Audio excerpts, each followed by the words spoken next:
โอ้ใหญ่พวกเขาก็เห็นเลยนี่สิเด้อใหญ่ก็เดินเจาะไปหน่อยเออ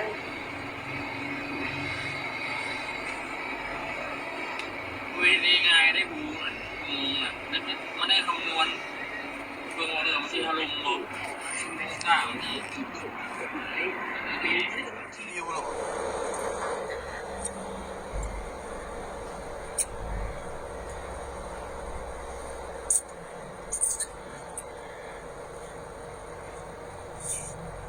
ครั้งแรกในชีวิตเข้าคุกใช่ทางด่วน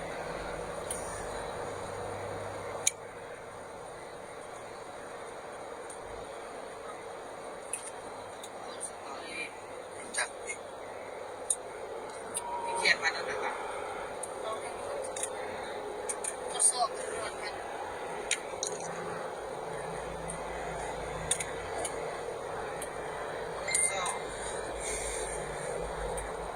สอบทางไหนนะ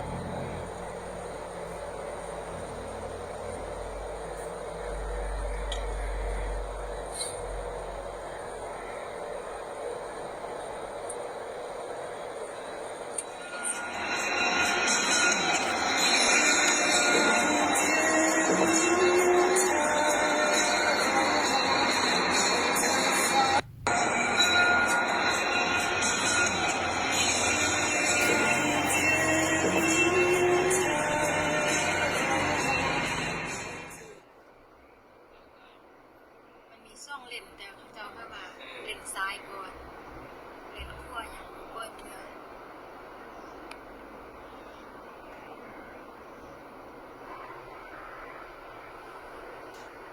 อ้าวเข้านี่เข้าอีกวันละนานเนาะ มีอุโมงค์ได้ปะ ในหมู่หน้าเนี่ย ทางใหม่เด้อ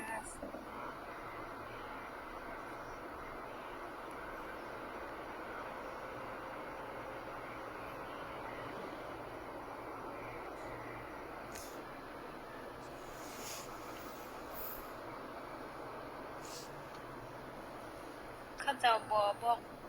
ไปบอกเถื่อเนาะ นำคนพวกนี้แหละไม่ใช่ อย่างบ่ฮู้ทางดีเถื่อ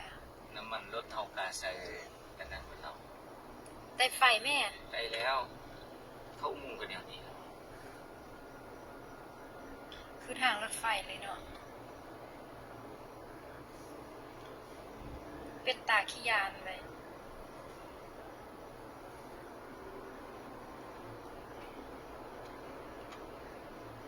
ว่าผู้หน่วยหนึ่งมันก็ยาวๆนี่ส่วนที่ไปหอดฟังนั้นตาขี้ยานไปหน่อยเดียวๆซา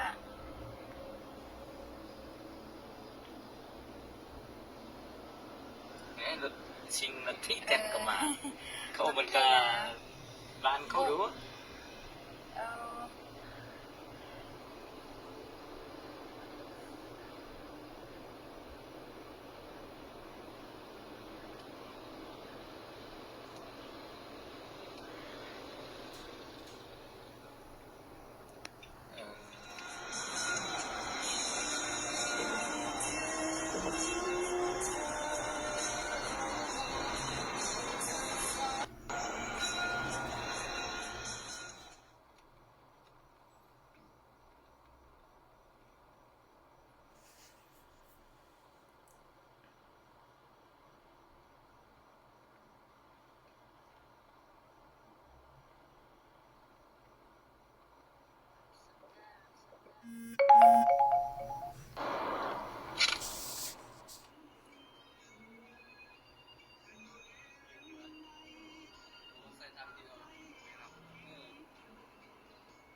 น้ำลาย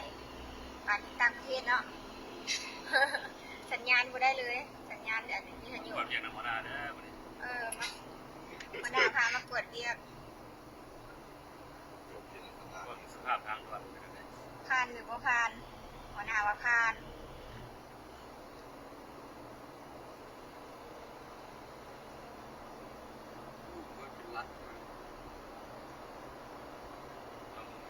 มองเดียวนะอุโมงค์